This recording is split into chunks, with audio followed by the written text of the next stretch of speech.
everybody, and welcome to the Wealthy LaLa show with myself, Laurie Larson. Today is episode 182-2. How are you doing? So, I'm inspired. I've not read for a week or two here from my Change Me Prayers book, The Hidden Power of Spiritual Surrender by Tosha Silver.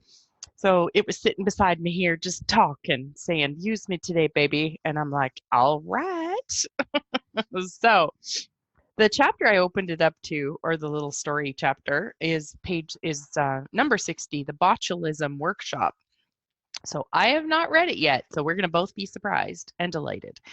So years ago, someone handed me a free ticket to a workshop that changed my life in an unexpected way. I found the title, Make My Dreams Come True, and I Mean Now.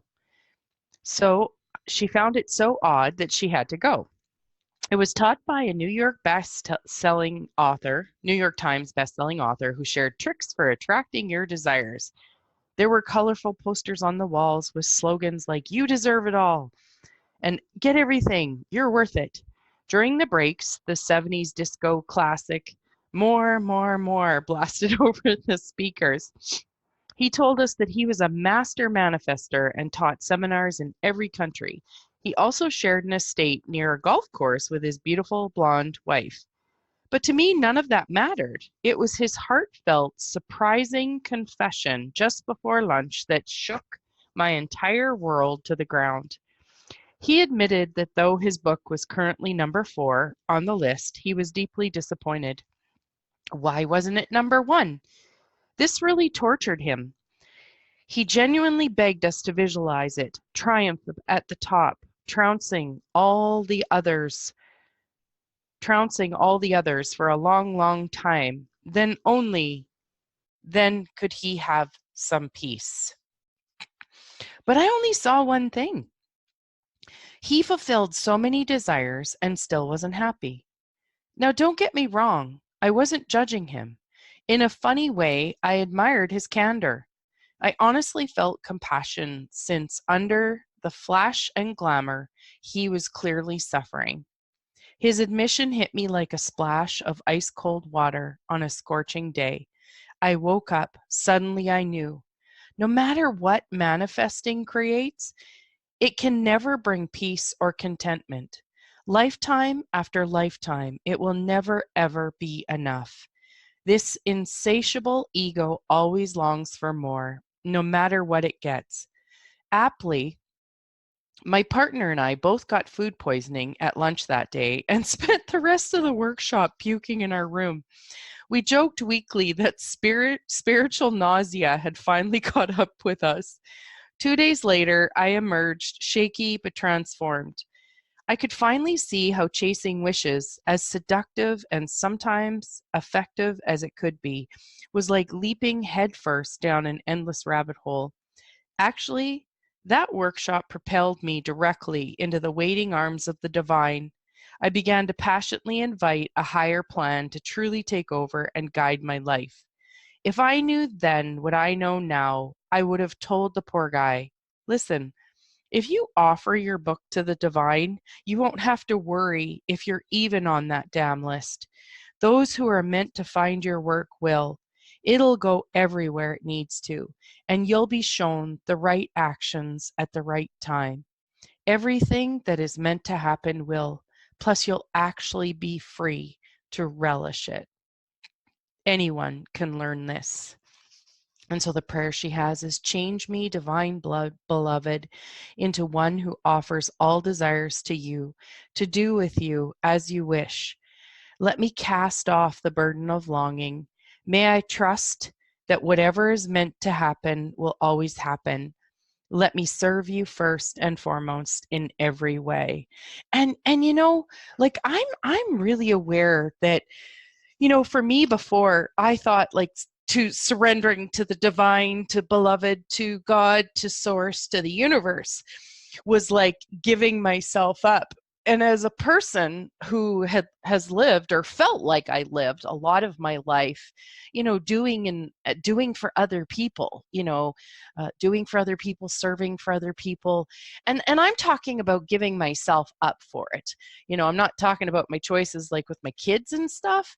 I'm talking about where I didn't speak my truth, where I didn't ask for what I wanted, where I didn't let someone know something didn't work for me, or let someone know that I would like to do something different. Or, I just didn't have enough of me to be able to um, go, you know what? I can really, really see that I'm actually not the one in control. Like, I'm in control of choosing what shows up.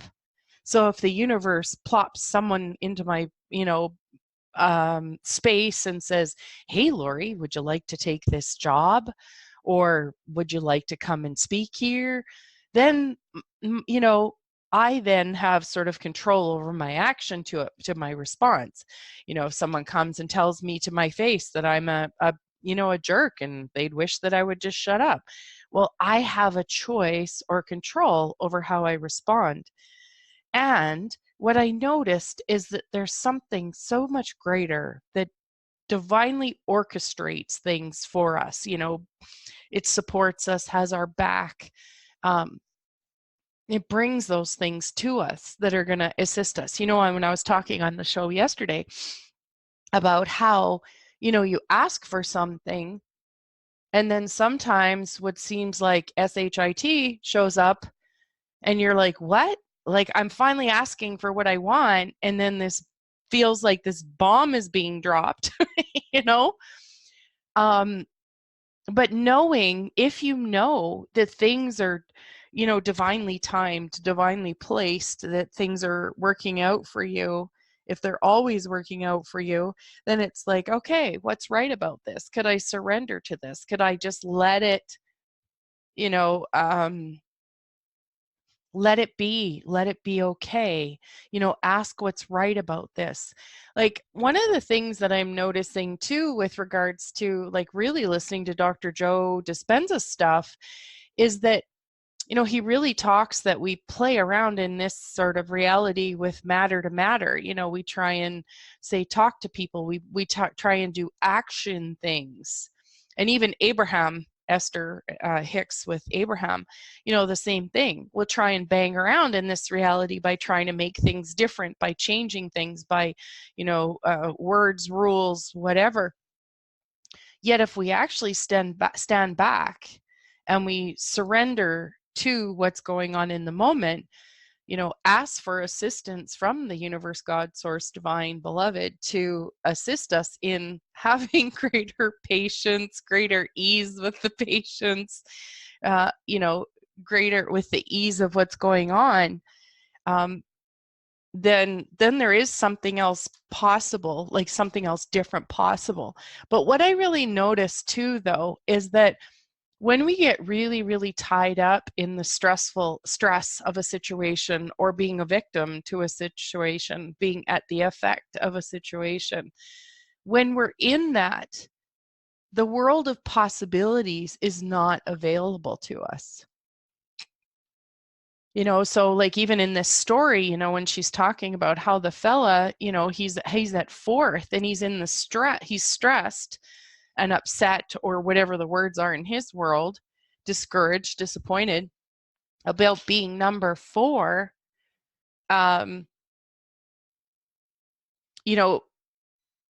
He's not able to see the possibility of that, say 90% of the population wouldn't even be in the top 10 if they wrote a book. Like, he's not able to receive the gift that his book is contributing to other people at number 4. And just the rightness of it. Like, it reminds me of, I think it was in Tosha Silver's other book, Outrageous Openness, where she talks about, like, not every single one of us is meant to be, say, a movie star. Yet there could be an energy of what it's like to be a movie star that would be what we are, what we sort of, I don't know if I want to say chose to be, but if you get what I mean, it's like every single person on this planet is not going to win $60 million. Yet we'll set ourselves up for those kind of things.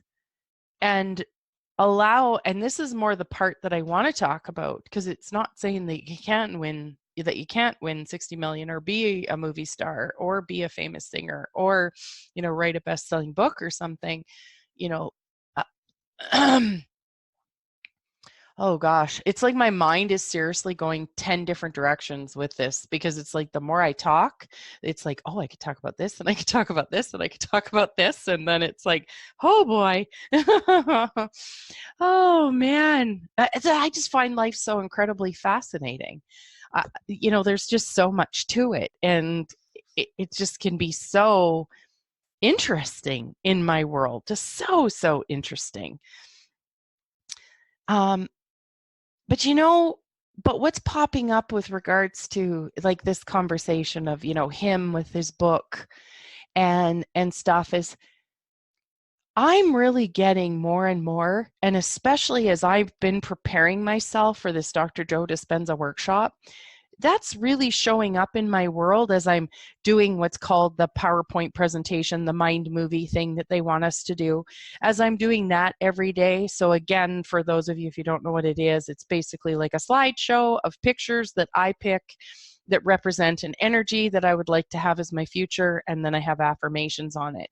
And it's got a great music that inspires me and elevates me. And so when I watch this movie, it lifts me up and gets me in the energy of my future. So between that and choosing meditations and then just the excitement of the draw, the pull of going to this workshop, what I'm noticing is that it is becoming clearer and clearer in my world what's true for me, what's fun for me, what lights me up. And, I even used this example, and I may have shared this before, I'm not sure.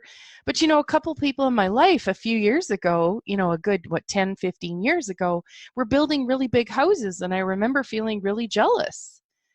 And I was looking at my house, which is 1,000 square feet, and going, oh, mine isn't enough. I was definitely comparing my world to theirs. And when I looked at that, then I felt bad about it. And then now with the way my future has gone and just even with the way my mindset's changed, I'm grateful I don't have a bigger house like that. I actually really am. I'm okay with it. And it's not because, and maybe if I ever did have a house like that, I'd make sure I had a house cleaner. I'm just saying.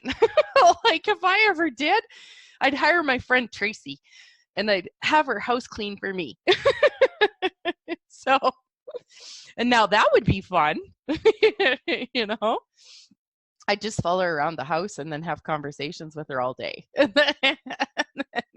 So, yeah, but anyways, it's like when we're not actually really clear and sort of tapped into our own world, our own energy, what actually makes us feel alive, what actually makes us feel happy, special, like really pay attention to those things. And if we allow ourselves to have them, it creates an energy in our world that actually, it lights up our bodies, it lights up our world, it lights up our futures. And then the value that we get from that ends up being way greater than a #1 bestseller. Now, some of us are going to reach that #1 bestseller. And it's absolutely not wrong if a person does. But what I'm aware of, it's the energy. So it's like me, like I'm going to this Dr. Joe Dispenza workshop. It's sold out in 46 minutes. 1,500 people are going. Okay. Now I know that I sat at the computer and I signed up and everything. I feel so incredibly blessed to be going. Because I'm so aware of what it's creating in my future. I feel honored. I feel blessed. I'm excited. I'm aware that it matches the energy of the future I desire to create.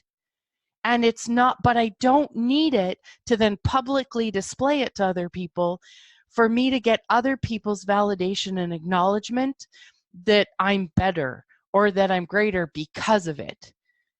My life is going to be greater because I am choosing it. My life is greater, whether anyone else on this planet ever knows. That is not a place I functioned from before. I used to want to heal so that everybody could say, wow, look at you healed yourself, Laurie. And then I could say, wow, look, I have value now. No, not anymore. Now I know I have value. Whether I quote unquote heal by this reality standards. Okay. So that's just like, yes, just that. So anyways, you guys, I'm just going to read the little prayer again and then sign off for the day.